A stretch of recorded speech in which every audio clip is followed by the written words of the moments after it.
Hello ಆತ್ಮೀಯರೇ, ಮೋಕ್ಷ ಮೀಡಿಯಾಕ್ಕೆ ಸ್ವಾಗತ. ನಾನು ಮೋಕ್ಷ ಹಿರೇಮಠ್. ಭಾರತ ಹಲವು ಮತಪಂಥಗಳ ಜನ್ಮಭೂಮಿ. ಅನೇಕ ಸಮಾಜ ಸುಧಾರಕರಿಗೆ, ದೇವತಾ ಪುರುಷರಿಗೆ, ದೇವದೇವತೆಗಳಿಗೆ ಜನ್ಮವಿತ್ತಂಥ ಭೂಮಿ. ಭಾರತದ ಮಣ್ಣಿನಲ್ಲಿ ಅನೇಕ ಮತಪಂಥಗಳು ಹುಟ್ಟಿ ಅವು ತಮ್ಮದೇ ಆದ ದಾರಿಯಲ್ಲಿ ಜನರ ಮನಸ್ಸನ್ನು ಮೃದುವಾಗಿಸಲು ಪ್ರಯತ್ನಪಟ್ಟಿವೆ. ಈಗಲೂ ಕೂಡ ಪ್ರಯತ್ನ ಪಡುತ್ತಿವೆ. ಇಂಥ ಮತಪಂಥಗಳಲ್ಲಿ ನಾಥಪಂಥ ಕೂಡ ಒಂದು. ಸಾಮಾನ್ಯವಾಗಿ ಒಂದಿಲ್ಲ ಒಂದು ರೀತಿಯಾಗಿ ನೀವು ನಾಥಪಂಥದ ಹೆಸರನ್ನು ಕೇಳಿರ್ತೀರಿ. ಮಾನ್ಯರೇ,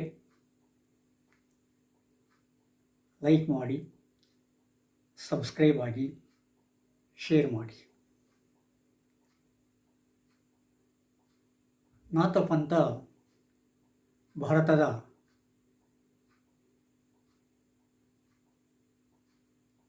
ಭಾರತದಲ್ಲಿ ಉದ್ಭವವಾಗಿರ್ತಕ್ಕಂಥ, ಜನ್ಮ ತಾಳಿರ್ತಕ್ಕಂಥ ಒಂದು ಪಂಥ. ನಾಥ ಅಂದರೆ ರಕ್ಷಕ, ದುಷ್ಟ ಶಿಕ್ಷಕ, ಶಿಷ್ಟ ರಕ್ಷಕ, ದೇವ, ಒಡೆಯ ಇನ್ನಿತರ ಅರ್ಥಗಳನ್ನು ಕೊಡ್ತಾ ಇದೆ. ಈ ನಾಥ ಪಂಥ ತನ್ನದೇ ಆದ ರೀತಿ ನೀತಿಗಳನ್ನು ಒಳಗೊಂಡಿದೆ.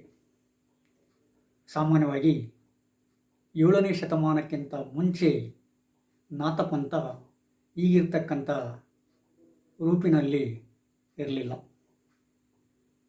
ನಾಥಪಂಥ 7ನೇ ಶತಮಾನ 8ನೇ ಶತಮಾನಕ್ಕಿಂತ ಮುಂಚೆ ಬೇರೆ ರೂಪದಲ್ಲಿತ್ತು. ನಂತರ 9 ಮತ್ತು 10ನೇ ಶತಮಾನದಲ್ಲಿ ಅದಕ್ಕೆ ರೂಪವನ್ನು ಕೊಡಲಾಯಿತು, ಅದರ ಆಕಾರವನ್ನು ಅಣಿಗೊಳಿಸಲಾಯಿತು. ನಾಥಪಂಥದ ಪ್ರಮುಖ ವ್ಯಕ್ತಿ ಮತ್ಸ್ಯೇಂದ್ರನಾಥ ಅಂತ ಹೇಳ್ತಾರೆ. ಈ ಮತ್ಸ್ಯೇಂದ್ರನಾಥ 9 ಮತ್ತು 10ನೇ ಶತಮಾನದಲ್ಲಿ ಬರ್ತಕ್ಕಂಥ ವ್ಯಕ್ತಿ. ಈ ಮತ್ಸ್ಯೇಂದ್ರನಾಥ ನಾಥಪಂಥಕ್ಕೆ ಒಂದು ಆಯಾಮವನ್ನು ಕೊಡ್ತಾನೆ. ಮತ್ಸ್ಯ ಅಂದರೆ ಮೀನು, ಮೀನಿನಲ್ಲಿ ಉದ್ಭವವಾಗಿರ್ತಕ್ಕಂಥ ಮನುಷ್ಯ ಅನ್ನುವ ಅರ್ಥವನ್ನು ಕೂಡ ಕೊಡ್ತಾ ಇದೆ. ಸಾಮಾನ್ಯವಾಗಿ ಕಥೆಗಳಿಗೆ, ದಂತಕಥೆಗಳಿಗೆ ಕೊರತೆ ಏನಿಲ್ಲ. ಹಾಗೆಯೇ ಈ ಮತ್ಸ್ಯೇಂದ್ರನಾಥನ ಹುಟ್ಟುವಿಗೆ ಸಂಬಂಧಪಟ್ಟಂತೆ ಬೇರೆ ಬೇರೆ ಕಥೆಗಳಿದ್ದಾವೆ. ಆದರೆ ಅವು ನಮಗೆ ಈ ಸಂದರ್ಭದಲ್ಲಿ ಅಷ್ಟೇನು ಮುಖ್ಯ ಅನ್ನಿಸುವುದಿಲ್ಲ. ಆದರೆ ಒಂದು ಮಾತನ್ನು ನಾವು ನೆನಪಿಟ್ಟುಕೊಳ್ಬೇಕಾಗುತ್ತೆ. ಅದೇನೆಂದರೆ, ಮೀನಿನ ಹೊಟ್ಟೆಯಲ್ಲಿರುವಾಗ ಮತ್ಸ್ಯೇಂದ್ರನಾಥ ಈ ಶಿವ ಪಾರ್ವತಿಗೆ ಹೇಳ್ತಕ್ಕಂಥ ಮಾತುಗಳನ್ನು ಕೇಳಿಕೊಂಡ. ಆಮೇಲೆ ಒಂದು ದಿನ ಆ ಮೀನುಗಾರನ ಬೆಲೆಗೆ ಬಿದ್ದಾಗ ಮತ್ಸ್ಯೇಂದ್ರನಾಥ ಹೊರಗೆ ಬಂದು ತಾನು ಮೀನಿನ ಹೊಟ್ಟೆಯಲ್ಲಿ ಯಾವ ಒಂದು ಸಂದೇಶವನ್ನು ಶಿವನು ಪಾರ್ವತಿಗೆ ಕೊಟ್ಟಿರ್ತಕ್ಕಂಥ ಸಂದೇಶವನ್ನು ಕೇಳಿದ್ದನೋ ಆ ಸಂದೇಶವನ್ನು ಬಿತ್ತರಿಸಿದನು ಅಂತಕ್ಕಂಥದ್ದು ಒಂದು ಕತೆ.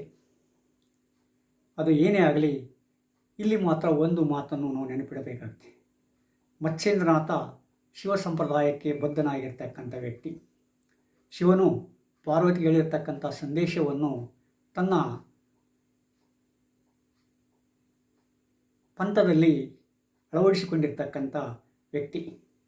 ಈ ಮತ್ಸ್ಯೇಂದ್ರನಾಥ ನಾಥಪಂಥಕ್ಕೆ ಒಂದು ಆಯಾಮವನ್ನು ಕೊಡ್ತಾನೆ. ಮತ್ಸ್ಯೇಂದ್ರನಾಥನ ನಂತರದಲ್ಲಿ 12ನೇ ಶತಮಾನದಲ್ಲಿ ಗೋರಕ್ಷನಾಥ ಅಂತ ಬರ್ತಾನೆ. ಈ ಗೋರಕ್ಷನಾಥ ಕೂಡ ನಾಥಪಂಥವನ್ನು ಪರಿಪೂರ್ಣವಾಗಿ ಅಥವಾ ಒಂದು ಪ್ರಬುದ್ಧ ಮಟ್ಟಕ್ಕೆ ಕೊಂಡೊಯ್ತಾನೆ. ಅದರ ರೀತಿ ನೀತಿಗಳನ್ನು, ಆಕಾರಗಳನ್ನು ಬದಲಾಯಿಸಿಬಿಟ್ಟು ಅದಕ್ಕೊಂದು ಪ್ರಬುದ್ಧತೆಯನ್ನು, ಅದಕ್ಕೊಂದು ಮಾನ್ಯತೆಯನ್ನು ತಂದುಕೊಡ್ತಾನೆ.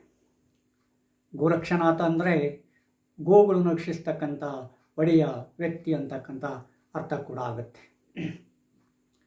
ಗೋರಕ್ಷನಾಥ ಒಬ್ಬ ಪಂಡಿತ. ಸುಮ್ಮನೆ ಅವನು ಅರಮನೆಯ ಪಂಡಿತನಾಗಿರಲಿಲ್ಲ, ಜನರ ಮನೆಯ ಪಂಡಿತನೂ ಕೂಡ ಆಗಿದ್ದ. ಹೀಗಾಗಿ ಜನರ ಭಾವನೆಗಳಿಗೆ ಅವನು ಕೂಡ ಸ್ಪಂದಿಸ್ತಾ ಇದ್ದ.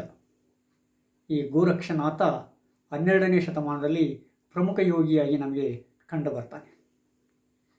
ಸಾಮಾನ್ಯವಾಗಿ 12ನೇ ಶತಮಾನದ ಶರಣ ಚಳವಳಿಯನ್ನು ಓದಿಕೊಂಡಿರ್ತಕ್ಕಂಥ ವ್ಯಕ್ತಿಗಳಿಗೆ ಅಥವಾ ಶರಣ ಚಳವಳಿಯ ಬಗ್ಗೆ ಗೊತ್ತಿರ್ತಕ್ಕಂಥ ವ್ಯಕ್ತಿಗಳಿಗೆ ಈ ಗೋರಕ್ಷನಾಥನ ಹೆಸರನ್ನು ಒಂದಿಲ್ಲ ಒಂದು ರೀತಿಯಾಗಿ ಕೇಳಿರ್ತೀವಿ. ಗೋರಕ್ಷನಾಥ ಮತ್ತು ಅಲ್ಲಮ ಪ್ರಭುವಿನ ನಡುವಿನ ಸಂವಾದ ಭಾಳ ಪ್ರಸಿದ್ಧಿಯನ್ನು ಪಡೆದಿರ್ತಕ್ಕಂಥ ಸಂವಾದ. ಆ ಸಂವಾದದಲ್ಲಿ ಗೋರಕ್ಷನಾಥ ಮತ್ತು ಅಲ್ಲಮ ಪ್ರಭು ಮುಖಾಮುಖಿಯಾಗ್ತಾರೆ. ಅವರ ನಡುವೆ ತರ್ಕ ನಡೀತೆ. ಆ ತರ್ಕ ಒಂದು ಹಂತಕ್ಕೆ ಅವರನ್ನು ಕೊಂಡೊಯ್ದುಬಿಡ್ತೈತೆ. ಅದು ಒಂದು ಬೇರೆ ತೆರನಾದ ಕತೆ. ಅಂದರೆ 12ನೇ ಶತಮಾನದಲ್ಲಿ ಈ ನಾಥಪಂಥ ಪ್ರಚಲಿತದಲ್ಲಿತ್ತು ಅನ್ನೋದಕ್ಕೆ ಇದು ಒಂದು ಉದಾಹರಣೆ ಆಗುತ್ತೆ. ಈ ಗೋರಕ್ಷನಾಥ ಒಬ್ಬ ಬರಹಗಾರನೂ ಕೂಡ ಹೌದು, ಒಂದು ತೆರನಾದ ತತ್ವಜ್ಞಾನಿಯೂ ಕೂಡ ಹೌದು. ಈ ಗೋರಕ್ಷನಾಥ ಸಿದ್ಧಾಂತ ಪದ್ಧತಿ ಅನ್ನುವ ಸಂಸ್ಕೃತ ಪಠ್ಯವನ್ನು ಬರೆದಿದ್ದಾನೆ, ಸಂಸ್ಕೃತ ಗ್ರಂಥವನ್ನು ಬರೆದಿದ್ದಾನೆ. ಆ ಸಂಸ್ಕೃತ ಗ್ರಂಥದಲ್ಲಿ ಈ ನಾಥಪಂಥಕ್ಕೆ ಒಂದು ರೂಪವನ್ನು ಕೊಡಲಿಕ್ಕೆ ಪ್ರಯತ್ನ ಪಟ್ಟಿದ್ದಾನೆ.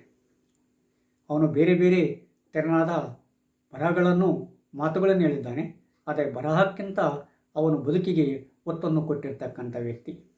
ಹೀಗಾಗಿ ಅವನು ಕೆಲವು ಸಲ ಹೇಳ್ತಾನೆ, ಬರಹದಲ್ಲಾಗಲಿ ಮಾತಿನಲ್ಲಾಗಲಿ ನಾವು ಕೆಲವಾರು ವಿಷಯಗಳನ್ನು ಸ್ಪಷ್ಟವಾಗಿ ವ್ಯಕ್ತಪಡಿಸಲಿಕ್ಕೆ ಸಾಧ್ಯತೆ ಆಗೋದಿಲ್ಲ, ದಾಖಲಿಸಲಿಕ್ಕೆ ಸಾಧ್ಯತೆ ಆಗಲ್ಲ. ಆದ ಕಾರಣ ಅದು ನಮ್ಮ ಬದುಕಿನಲ್ಲಿ ದಾಖಲಾಗಬೇಕು, ಆ ಬದುಕೇ ಬರಹ ಆಗಬೇಕಂತಕ್ಕಂಥ ಅಭಿಪ್ರಾಯವನ್ನು ಹೊಂದಿರತಕ್ಕಂಥ ವ್ಯಕ್ತಿ. ಆದ ಕಾರಣ ಅವನು ಬರಹಕ್ಕಿಂತ ಬದುಕಿಗೆ ಮಹತ್ವವನ್ನು ಕೊಡ್ತಾನೆ. ಬದುಕಿನಲ್ಲಿಯೇ ತನ್ನ ಗೊತ್ತು ಗುರಿಗಳನ್ನು ಜನರಿಗೆ, ಪಂಡಿತ ಪಾಮರರಿಗೆ ವ್ಯಕ್ತಪಡಿಸ್ತಾನೆ. ಗೋರಕ್ಷನಾಥ ಈ ನಾಥಪಂಥದ ಪ್ರಮುಖ ಆಶಯಗಳನ್ನು ವ್ಯಕ್ತಪಡಿಸ್ತಾನೆ. ಸಾಮಾನ್ಯವಾಗಿ ಈ ನಾಥಪಂಥ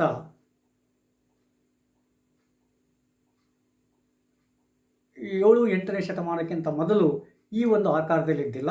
ಆದರೆ ಆವಾಗಿನ ಆಕಾರವೇ ಬೇರೆ ಇತ್ತು. ಅವುಗಳನ್ನು ಒಟ್ಟು ಕೂಡಿಸಿ ಏನು ಮಾಡ್ತಾನೆ ಗೋರಕ್ಷನಾಥ, ಈ ನಾಥಪಂಥಕ್ಕೆ ಒಂದು ಆಕಾರವನ್ನು ರೂಪಿಸ್ತಾನೆ.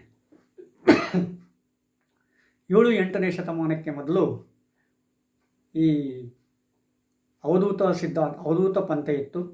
ಕಾಪಾಲಿಕರು, ಕಾಳಮುಖಿಗಳು, ಲವಲೀಶರು, ನಕುಲೀಶರು, ಸಿದ್ಧರು, ಇನ್ನಿತರ ವ್ಯಕ್ತಿಗಳು ಈ ಅವಧೂತ ಪಂಥದ ಅಥವಾ ನಾಥಪಂಥದ ಕೆಲವು ಆಶಯಗಳನ್ನು ವ್ಯಕ್ತಪಡಿಸಿದರು.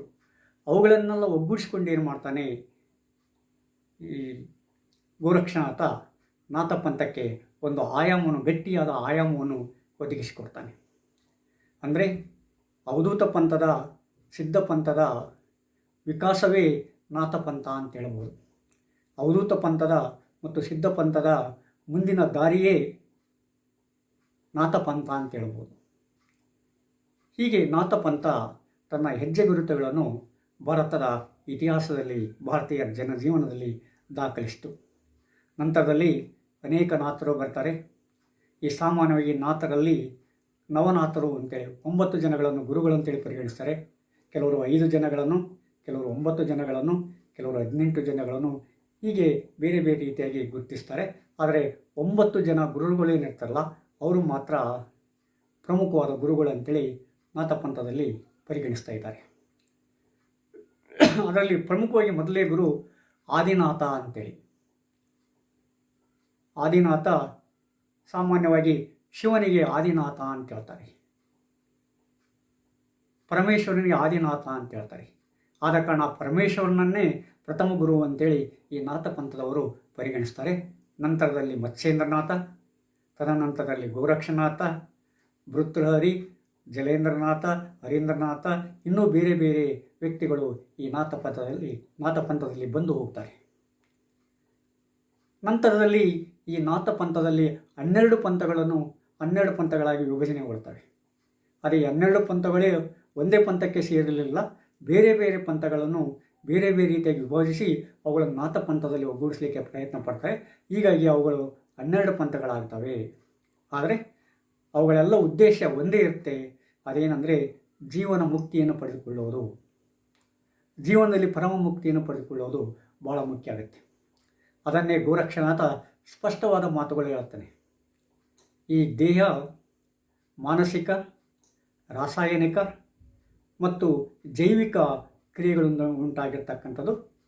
ಆದ ಕಾರಣ ಈ ಜೈವಿಕ ಕ್ರಿಯೆ ನಡಿಬೇಕಾದರೆ ಅದಕ್ಕೆ ರಸಾಯನ ಮತ್ತು ಮಾನಸಿಕ ಕ್ರಿಯೆ ಅಣಿಗೊಳಿಸಿಕೊಳ್ಳಬೇಕಾಗಿದೆ. ಒಂದಕ್ಕೆ ಅಣಿಗೊಳಿಸಿಕೊಂಡಾಗ ಮನುಷ್ಯ ಜೀವನ ಮುಕ್ತಿಯನ್ನು ಇದೇ ಜೀವನದಲ್ಲಿ ಪಡಲಿಕ್ಕೆ ಸಾಧ್ಯತೆ ಇದೆ ನಮ್ಮ ಮಾತನ್ನು ಹೇಳ್ತಾನೆ. ಅಂದರೆ ಇನ್ನೂ ಸ್ಪಷ್ಟವಾಗಿ ಹೇಳಬೇಕಂತಂದರೆ ಮನುಷ್ಯನ ಮನಸ್ಸು ಒಂದು ರಸಾಯನ ಇದ್ದ ಹಾಗೆ, ಆ ರಸಾಯನ ಒಂದು ಜೈವಿಕ ಕ್ರಿಯೆಗೆ ಒಳಪಡ್ತದೆ. ಆ ಜೈವಿಕ ಕ್ರಿಯೆ ಕುಂಡಲಿಯಲ್ಲಿರ್ತದೆ. ಆ ಕುಂಡಲಿಯನ್ನು ಎಚ್ಚರಿಸೋದ್ರ ಮೂಲಕ ಮತ್ತು ಕೆಲವಾರು ಆಹಾರಗಳನ್ನು ನಿರ್ದಿಷ್ಟಪಡಿಸೋದಕ್ಕೋಸ್ಕರ, ಆಹಾರಗಳನ್ನು ತೆಗೆದುಕೊಳ್ಳೋದಕ್ಕೋಸ್ಕರ ಒಂದು ರಾಸಾಯನಿಕ ಕ್ರಿಯೆ ನಡೆದು ಅದು ಮನುಷ್ಯನ ಮನಸ್ಸಿನ ಮೃದುತ್ವವನ್ನು ಉಂಟು ಮಾಡ್ತದೆ. ಮನುಷ್ಯನ ಮನಸ್ಸನ್ನು ನಿಯಂತ್ರಣ ಮಾಡಲಿಕ್ಕೆ ಸಾಧ್ಯತೆ ಆಗ್ತದೆ. ಹೀಗೆ ನಿಯಂತ್ರಣ ಮಾಡಬೇಕಾದ್ರೆ ಕೆಲವು ಯೋಗಗಳನ್ನು ಮಾಡಬೇಕು. ಆ ಯೋಗಗಳಿಂದ ಮನುಷ್ಯನ ಮನಸ್ಸಿನ ಮೇಲೆ ನಿಯಂತ್ರಣ ಉಂಟಾಗುತ್ತೆ. ಆ ನಿಯಂತ್ರಣ ಉಂಟಾದಾಗ ಮನುಷ್ಯ ಜೀವನ ಮುಕ್ತಿಯನ್ನು ಪಡಲಿಕ್ಕೆ ಸಾಧ್ಯತೆ ಇದೆ, ಪರಮ ಮುಕ್ತಿಯನ್ನು ಪಡಲಿಕ್ಕೆ ಸಾಧ್ಯತೆ ಎನ್ನುವುದು ಅವನ ಒಂದು ವಾದ. ಅಂದರೆ ಮನಸ್ಸು, ರಸಾಯನ, ಯೋಗ ಮತ್ತು ಕುಂಡಲಿಗಳು ಪ್ರಮುಖ ಪಾತ್ರಗಳಾಗ್ತವೆ ಈ ನಾಥಪಂಥದಲ್ಲಿ. ಆದ ಕಾರಣ ಅವ್ರೇನು ಮಾಡ್ತಾರೆ, ಯಾವುದೇ ಒಬ್ಬ ವ್ಯಕ್ತಿ ನಾಥಪಂಥಕ್ಕೆ ಬರಬೇಕಾದ್ರೆ ಅವನ ಕಿವಿಯನ್ನು ಚುಚ್ಚುತ್ತಾರೆ. ಮೊದಲು ಆ ಕಿವಿಯನ್ನು ಚುಚ್ಚಿ ಅದರಲ್ಲಿ ಒಂದು ರಿಂಗನ್ನು, ಯಾವುದೋ ಒಂದು ಮೆಟಲ್ ವಸ್ತುಗಳನ್ನು ಇಟ್ಟು, ಒಂದು ರಿಂಗನ್ನು ಇಟ್ಟು ಏನು ಮಾಡ್ತಾರೆ, ಕ್ರಿಯೆಗೆ ಒಳಪಡಿಸ್ತಾರೆ. ಆ ಕಿವಿಯನ್ನು ಚುಚ್ಚಿದಾಗ ಅದು ಉಂಟು ಮಾಡ್ತಕ್ಕಂಥ ನೋವು ತನ್ನಷ್ಟಕ್ಕೆ ಶಮನವಾಗಬೇಕು. ಅದಕ್ಕೆ ಯಾವುದೇ ಔಷಧಿಗಳನ್ನು, ಉಪಚಾರಗಳನ್ನು ಮಾಡಬೇಕಾಗಿಲ್ಲ. ನಂತರ ಕೆಲವು ದಿನ ಬಿಟ್ಟ ಮೇಲೆ ಏನು ಮಾಡ್ತಾರೆ, ಅವನನ್ನು ನಾಥಪಂಥಕ್ಕೆ ಬರಮಾಡಿಕೊಳ್ತಾರೆ. ಈ ನಾಥಪಂಥದಲ್ಲಿ ಗುರು ಭಾಳ ಮುಖ್ಯ ಆಗ್ತಾನೆ. ಆ ಗುರು ಏನು ಮಾಡ್ತಾನೆ, ಶಿಷ್ಯನಿಗೆ ತಲೆಯ ಮೇಲೆ ಕೈ ಇಟ್ಟು ಆಶೀರ್ವದಿಸಿ ತನ್ನ ಪಂಥಕ್ಕೆ ಅಳವಡಿಸಿಕೊಳ್ತಾನೆ. ನಾಥಪಂಥಕ್ಕೆ ಸೇರಿರ್ತಕ್ಕಂಥ ವ್ಯಕ್ತಿಗಳು ಸಾಮಾನ್ಯವಾಗಿ ಹೇಗೆ ಗುರುತಿಸುವುದಂತಂದರೆ, ಅವರ ಕೊಳ್ಳಲ್ಲಿ ಒಂದು 6 ಎಳೆಯ ಉಣ್ಣೆಯ ಪವಿತ್ರ ದಾರ ಇರ್ತದೆ. ಆ ಉಣ್ಣೆಯ ದಾರಕ್ಕೆ ಒಂದು ಉಂಗುರವನ್ನು ಕಟ್ಟಿರ್ತಾರೆ. ಜೊತೆಗೆ ಒಂದು ಸಣ್ಣ ಶಂಖವನ್ನು ಕೂಡ ಕಟ್ಟಿರ್ತಾರೆ. ಈ ಶಂಖ, ಉಂಗುರ ಮತ್ತು 6 ಎಳೆಯ ಉಣ್ಣೆಯ ದಾರ ಭಾಳ ಪವಿತ್ರವಾದ ಸಂಕೇತಗಳಾಗ್ತವೆ ಅವರಿಗೆ. ಯಾರು ಇವುಗಳನ್ನು ಒಳಗೊಂಡಿರ್ತಾರೋ ಸಾಮಾನ್ಯವಾಗಿ ಅವರನ್ನು ನಾವು ನಾಥಪಂಥದವರು ಅಂತ ಹೇಳ್ತೀವಿ. ಅಲ್ಲಿಂದ ಏನು ಮಾಡ್ತಾನೆ, ಅವನು ನಾಥಪಂಥದ ರೀತಿ ನೀತಿಗಳನ್ನು ತನ್ನ ಜೀವನದಲ್ಲಿ ಅಳವಡಿಸಲಿಕ್ಕೆ ಪ್ರಯತ್ನ ಪಡ್ತಾನೆ.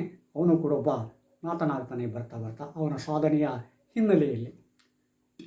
ಹೀಗೆ ನಾಥಪಂಥ ಬೇರೆ ಬೇರೆ ರೀತಿಯಾಗಿ ಬೆಳ್ಕೊಂಡು ಬಂತು. ಆ ನಾಥಪಂಥದಲ್ಲಿ ಮಧ್ಯಯುಗದಲ್ಲಿ ಈ ಮುಸ್ಲಿಮರ ಆಕ್ರಮಣ ಮತ್ತು ದಬ್ಬಾಳಿಕೆಯನ್ನು ತಡೆಯೋದಕ್ಕೋಸ್ಕರ ಏನಾಯಿತು, ಆ ನಾಥಪಂಥದಲ್ಲಿ ಮತ್ತೆ ಶಸ್ತ್ರಧಾರಿಗಳು ಅಂತೇಳಿ ವಿಭಜನೆಗೊಳ್ತಾರೆ. ಶಾಸ್ತ್ರಧಾರಿಗಳು ಈ ಮನಸ್ಸನ್ನು ರಸಾಯನಗಳ ಮೂಲಕ, ಯೋಗದ ಮೂಲಕ ಅಣಿಗೊಳಿಸಲಿಕ್ಕೆ ಪ್ರಯತ್ನ ಪಟ್ಟರೆ, ಈ ಶಸ್ತ್ರಧಾರಿಗಳು ಏನು ಮಾಡ್ತಾರೆ, ಆ ಮುಸ್ಲಿಮರು ತಮ್ಮ ಮೇಲೆ ದಬ್ಬಾಳಿಕೆ ಮಾಡ್ತಿರ್ತಾರಲ್ಲ, ಬರೀ ಮುಸ್ಲಿಮರು ಅಷ್ಟೇ ಅಲ್ಲ, 16-17 ಸಾಮಾನ್ಯ ಕ್ರಿಶ್ಚಿಯನರು ಕೂಡ ಇವರ ಮೇಲೆ ದಬ್ಬಾಳಿಕೆ ಮಾಡ್ತಾರೆ. ಆ ದಬ್ಬಾಳಿಕೆಯನ್ನು ವಿರೋಧಿಸೋಸ್ಕರ ಏನು ಮಾಡ್ತಾರೆ, ಇವರು ಶಸ್ತ್ರಧಾರಿಗಳಾಗ್ತಾರೆ. ಶಾಸ್ತ್ರದ ಜೊತೆಗೆ ಶಸ್ತ್ರವನ್ನು ಧರಿಸಿ ಅವರ ದಬ್ಬಾಳಿಕೆಯನ್ನು ವಿರೋಧ ಮಾಡ್ತಾರೆ. ಅವರ ದಬ್ಬಾಳಿಕೆಗೆ ಎದೆಗೊಟ್ಟು ನಿಲ್ತಾರೆ.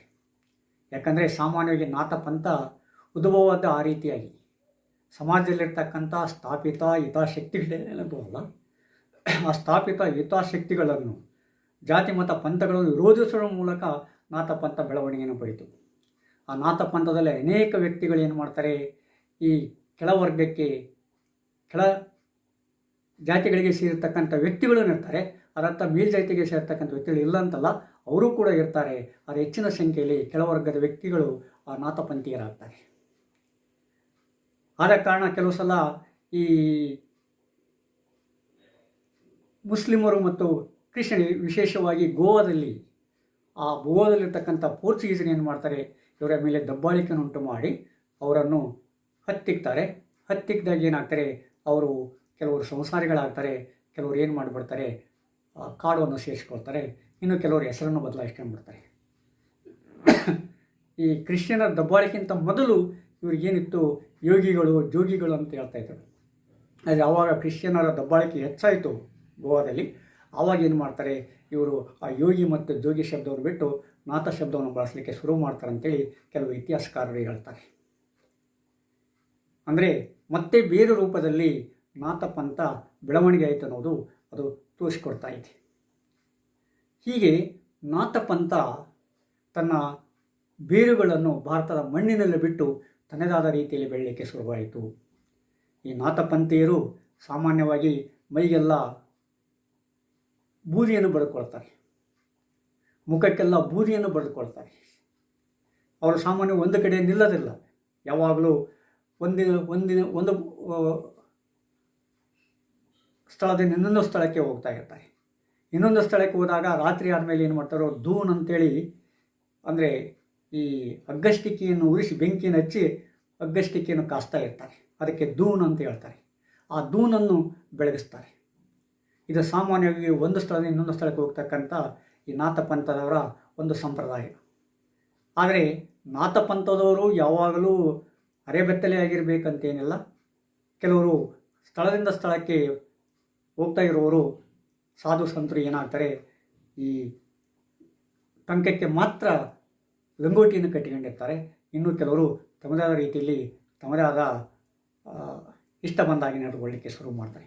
ಆದರೆ ಅವರ ಪ್ರಮುಖ ಗುರಿ ಮನಸ್ಸಿನ ಮೇಲೆ ನಿಯಂತ್ರಣವನ್ನು ಸಾಧಿಸುವುದು, ಅದರ ಮೂಲಕ ಸಮಾಜಕ್ಕೆ ತಮ್ಮದೇ ಆದ ಒಂದು ಕೊಡುಗೆಯನ್ನು ಅಂದರೆ ತಮಗೆ ಜೀವನ್ಮುಕ್ತಿಯನ್ನು ಪಡ್ಕೊಳ್ಳೋದು. ಆ ಜೀವನ್ಮುಕ್ತಿ ಇದೇ ಜೀವನದಲ್ಲಿ ಆಗಬೇಕು. ಆ ಜೀವನ್ಮುಕ್ತಿ ಪರಮ ಮುಕ್ತಿಯಾಗಿ ಅವರು ಊರ ಮೇಲೂ ಕೂಡ ಅದು ಪರಮ ಮುಕ್ತಿಯಾಗಿ ಪರಿವರ್ತನೆ ಆಗಬೇಕು ಅನ್ನೋದು ಅವರ ಗುರಿ, ಅವರ ಧ್ಯೇಯ. ಹೀಗಾಗಿ ಈ ನಾಥಪಂಥೀಯರು ಏನು ಮಾಡ್ತಾರೆ, ಒಂದಿಲ್ಲ ಒಂದು ರೀತಿಯಾಗಿ ತಮ್ಮ ನಾಥಪಂಥಕ್ಕೆ ವ್ಯಕ್ತಿಗಳನ್ನು ಸೆಳೆದುಕೊಳ್ತಾರೆ. ಜೀವನದಲ್ಲಿ ಅನೇಕ ಕಷ್ಟಗಳನ್ನು ಎದುರಿಸತಕ್ಕಂಥ ವ್ಯಕ್ತಿಗಳು ನಾಥಪಂಥಕ್ಕೆ ಸಾಮಾನ್ಯವಾಗಿ ಸೇರಿಬಿಡ್ತಾರೆ. ಆದರೆ ಆ ನಾಥಪಂಥ ತನ್ನದೇ ಆದ ವಿಶಿಷ್ಟತೆಯನ್ನು ಭಾರತದಲ್ಲಿ ಪಡೆದುಕೊಂಡಿದೆ. ಆ ನಾಥಪಂಥ ಯಾವುದೇ ರೀತಿಯಾಗಿ ಅಂದರೆ ಸಮಾಜದಲ್ಲಿರ್ತಕ್ಕಂಥ ದಬ್ಬಾಳಿಕೆಗೆ ತನ್ನ ಧ್ವನಿಯನ್ನು ಎತ್ತಿ ಅದರ ವಿರುದ್ಧ ತನ್ನದೇ ಆದ ರೀತಿಯಲ್ಲಿ ಹೋರಾಟವನ್ನು ಮಾಡ್ತು ಅನ್ನುವುದಕ್ಕೆ ಈ ನಾಥಪಂಥದ ವರ್ತನೆಗಳೇ ಸಾಕ್ಷಿ ಆಗ್ತವೆ. ಈಗಲಾದರೂ ಕೂಡ ನಾಥಪಂಥದಲ್ಲಿ ಅನೇಕ ಪಂಥಗಳಿವೆ, ಪಂಗಡಗಳಿವೆ. ಇಂಟರ್ನ್ಯಾಷನಲ್ ನಾಥ ಆರ್ಡರ್ ಅಂತಕ್ಕಂಥ ಒಂದು ಸಂಘ ಕೂಡ ಇದೆ. ಅನೇಕ ವ್ಯಕ್ತಿಗಳು ಇವುಗಳ ಬಗ್ಗೆ ಸಂಶೋಧನೆ ಮಾಡಿದ್ದಾರೆ ಕೂಡ. ಬಲ್ಲಿನ್ಸನ್ ಅಂತಕ್ಕಂಥ ವ್ಯಕ್ತಿ ಈ ಕುರಿತು ತನ್ನ ಕೆಲವು ಬರಹಗಳನ್ನು ಮಾಡಿದ್ದಾನೆ. ಅಂತಾರಾಷ್ಟ್ರೀಯ ಮಟ್ಟದಲ್ಲಿ ಈ ನಾಥಪಂಥವನ್ನು ಪರಿಚಯ ಮಾಡಿದ್ದಾನೆ. ಇನ್ನು ಬೇರೆ ಬೇರೆ ತೆರನಾದ ವ್ಯಕ್ತಿಗಳು ಕೂಡ ಮಾಡಿದ್ದಾರೆ. ಆದರೆ ನಮಗೆ ಸಡನ್ನಾಗಿ ನೆನಪಿಗೆ ಬರ್ತಕ್ಕಂಥದ್ದು ಈ ಬಲ್ಲಿನ್ಸನ್ ಅಂತಕ್ಕಂಥ ಒಬ್ಬ ವ್ಯಕ್ತಿ. ಹಾಗೆಯೇ ನಾಥಪಂಥ ಅನೇಕ ಪಂಥಗಳಾಗಿ ಈ 20ನೇ ಶತಮಾನದಲ್ಲಿ ಕೂಡ ತನ್ನ ರೂಪವನ್ನು ಪಡೆದುಕೊಂಡಿದೆ. ಈ ನಾಥಪಂಥ ವಿಶೇಷವಾಗಿ ಬೆಳವಣಿಗೆ ಆದದ್ದು ಈ ಕೊಂಕಣಿ ಭಾಗದಲ್ಲಿ, ಮಹಾರಾಷ್ಟ್ರ ಮತ್ತು ಕರ್ನಾಟಕದ ಬಾರ್ಡರ್ಗಳಲ್ಲಿ. ಅಂದರೆ ಒಂದಾನೊಂದು ಕಾಲಕ್ಕೆ ಇವೆಲ್ಲ ಪ್ರಾಂತಗಳು ವಿಜಯನಗರ ಆಡಳಿತಕ್ಕೊಳಪಟ್ಟಿದ್ದವು. ಆಗ ವಿಜಯನಗರ ಆಡಳಿತ ಈ ಅವಧೂತ ಪಂಥಕ್ಕೆ, ನಾಥಪಂಥಕ್ಕೆ ವ್ಯಾಪ್ತಿಯನ್ನು ಹೆಚ್ಚಿಸಿತು. ಆಗ ಈ ನಾಥಪಂಥ ಭಾಳ ಪ್ರಮುಖವಾಗಿ ಬೆಳವಣಿಗೆ ಆಯಿತು ಅಂತಂದು ಮಾತನ್ನು ಕೂಡ ಹೇಳ್ತಾರೆ. ಈಗಾದರೂ ಕೂಡ ನಾವು ಕರ್ನಾಟಕದಲ್ಲಿ, ಮಹಾರಾಷ್ಟ್ರದಲ್ಲಿ, ಉತ್ತರ ಪ್ರದೇಶದಲ್ಲಿ ಮತ್ತು ಪಶ್ಚಿಮ ಬಂಗಾಳದಲ್ಲಿ, ಒರಿಸ್ಸಾದಲ್ಲಿ, ನೇಪಾಳದಲ್ಲಿ, ಈ ಹಿಮಾಲಯದ ಭಾಗಗಳಲ್ಲಿ ಈ ನಾಥಪಂಥವನ್ನು ಕಾಣ್ತಾ ಇದ್ದೇವೆ. ವಿಶೇಷವಾಗಿ ನೇಪಾಳದಲ್ಲಿ ನಾಥಪಂಥ ಇಂದಿಗೂ ಕೂಡ ಭಾಳ ಪ್ರಚಲಿತದಲ್ಲಿದೆ. ಅವರು ಇಂದಿಗೂ ಕೂಡ ಆ ಪಶುಪತಿನಾಥನನ್ನು ಪೂಜೆ ಮಾಡ್ತಾ ಇದ್ದಾರೆ. ಆ ಪಶುಪತಿನಾಥ ನಾಥಪಂಥದ ಒಬ್ಬ ಗುರು, ಒಬ್ಬ ಆಚಾರ್ಯ. ತಮ್ಮ ಹೆಸರುಗಳನ್ನು ಕೂಡ ಅವರು ಗೂರ್ಖರು ಅಂತಲೂ ಕೂಡ ಇಟ್ಕೊಳ್ತಾರೆ. ಯಾಕಂದರೆ ಈ ಗೋರಕ್ಷಕನಾಥರ ಒಂದು ಗುಡಿ ಉತ್ತರ ಪ್ರದೇಶದ ಗೂರ್ಖದಲ್ಲಿದೆ. ಗೋರ್ಖಾ ಪ್ರಾಂತದ ಗೋರಖ್ಪುರ ಅಂತೇಳಿ ಕರಿತಾ ಇದ್ದಾರೆ. ಹೀಗೆ ಅನೇಕ ರೀತಿಯಾಗಿ ಈ ನಾಥಪಂಥವರು ಅಲ್ಲಿ ಇಲ್ಲಿ ಸೇರಿದ್ದಾರೆ. ಮತ್ತು ಆ ನಾಥಪಂಥದವರು ಬೇರೆ ಬೇರೆ ಸಂಪ್ರದಾಯ ರೀತಿಯಲ್ಲಿ ಕೂಡ ಕೆಲಸ ಮಾಡ್ತಾ ಇದ್ದಾರೆ. ಇದಕ್ಕೆ ಕರ್ನಾಟಕ ಕೂಡ ಹೊರತಾಗಿಲ್ಲ. ಕರ್ನಾಟಕದ ಕೆಲವು ಹಳ್ಳಿಗಳಲ್ಲಿ ಇವತ್ತಿಗೂ ಕೂಡ ಆ ನಾಥ ಪಂಥ ಇದೆ. ಆ ನಾಥ ಪರಂಪರೆ ಬೇರೆ ರೀತಿಯಾಗಿ ತನ್ನ ಪರಂಪರೆಯನ್ನು ಮುಂದುವರಿಸ್ತಾ ಇದೆ. ಅದನ್ನು ನಾವು ಇಂದಿಗೂ ಕೂಡ ನೋಡ್ತಾ ಇದ್ದೇವೆ. ಹೀಗೆ ನಾಥಪಂಥ ಭಾರತದ ತುಂಬೆಲ್ಲ ಹರಡಿ ತನ್ನದೇ ಆದ ಬೆಳಲುಗಳನ್ನು ಬಿಟ್ಟಿತು ಮತ್ತು ಒಂದಿಲ್ಲ ಒಂದು ರೀತಿಯಾಗಿ ಜನರ ಜೀವನದ ಮೇಲೆ ತನ್ನ ಪ್ರಭಾವವನ್ನು ಬೀರಿತು. ಅಷ್ಟೇ ಅಲ್ಲ, ಜನರ ಸಾಮಾಜಿಕ ಜೀವನದ ಶೈಲಿಯನ್ನೇ ಒಂದು ಅರ್ಥದಲ್ಲಿ ಬೇರೆಯಾಗಿ ಮಾಡಿತು ಅನ್ನುವ ಮಾತನ್ನು ನಾನು ಸ್ಪಷ್ಟವಾಗಿ ಇಲ್ಲಿ ಹೇಳಬೇಕಾಗತ್ತೆ. ಈಗ ನಾಥಪಂಥ ಮತ್ತೆ ಬೇರೆ ಬೇರೆ ರೀತಿಯಾಗಿ ಬೇರೆ ಬೇರೆ ಹೆಸರಿನಲ್ಲಿ ತನ್ನ ಬೇರನ್ನು ಬಿಟ್ಟಿದೆ. ಈ ನಾಥಪಂಥಕ್ಕೆ ಅಂತಾರಾಷ್ಟ್ರೀಯ ಮಾನ್ಯತೆ ಕೂಡ ಸಿಕ್ಕಿದೆ. ಅಂತಾರಾಷ್ಟ್ರೀಯ ಮಾನ್ಯತೆ ಹಿನ್ನೆಲೆಯಲ್ಲಿ ಎಷ್ಟೋ ನಾಥಪಂಥದವರು ತಮ್ಮ ತಮ್ಮ ಕಾರ್ಯಕ್ರಮಗಳನ್ನು ಹಮ್ಮಿಕೊಳ್ತಾ ಇದ್ದಾರೆ. ಬೇರೆ ಬೇರೆ ಜಗತ್ತಿನಲ್ಲಿ ತಮ್ಮ ಒಂದು ಸ್ಥಿತಿಯನ್ನು ಪಸರಿಸ್ತಿದ್ದಾರೆ, ವ್ಯಕ್ತಪಡಿಸ್ತಾ ಇದ್ದಾರೆ, ತಮ್ಮ ಪಂಥವನ್ನು ವಿಸ್ತರಿಸ್ತಾ ಇದ್ದಾರೆ ಅನ್ನೋದು ಕೂಡ ಅಷ್ಟೇ ಮುಖ್ಯ ಆಗುತ್ತೆ. ಈ ಹಿನ್ನೆಲೆಯಲ್ಲಿ ಭಾರತದ ಈ ನಾಥಪಂಥ ಅಂತಾರಾಷ್ಟ್ರೀಯ ಮಟ್ಟದಲ್ಲಿ ಮಾನ್ಯತೆಯನ್ನು ಗೌರವವನ್ನು ಪಡೆದುಕೊಂಡಿದೆ. ಅದು ಒಂದು ರೀತಿಯಿಂದ ಹೆಮ್ಮೆ ಆದರೂ ಕೂಡ ಇನ್ನೂ ನಾವು ಬೇರೆ ಬೇರೆ ಕ್ಷೇತ್ರಗಳಲ್ಲಿ ಬೇರೆ ಬೇರೆ ರೀತಿಯಾಗಿ ಮಾಡ್ತಕ್ಕಂಥ ಕೆಲಸ ಅನೇಕವಿದೆ. ಆ ಹಿನ್ನೆಲೆಯಲ್ಲಿ ಇನ್ನೂ ಸಂಶೋಧನೆಗಳಾಗಬೇಕು, ಇನ್ನೂ ಕೆಲವಾರು ವಿಷಯಗಳು ಗೊತ್ತಾಗಬೇಕು. ಆಗ ಇನ್ನೂ ಹೆಚ್ಚಿನ ರೀತಿಯಾಗಿ ನಾವು ಕೆಲವು ಪಂಥಗಳನ್ನು, ಭಾರತದಲ್ಲಿರ್ತಕ್ಕಂಥ ಕೆಲವು ಪಂಥಗಳನ್ನು ತಿಳ್ಕೊಳ್ಳೋಕ್ಕೆ ಸಾಧ್ಯತೆ ಇದೆ. ಮಾನ್ಯರೇ, ಮತ್ತೆ ಮುಂದಿನ ಕಥಾನಕದಲ್ಲಿ ಭೇಟಿಯಾಗೋಣ. ನಮಸ್ಕಾರ.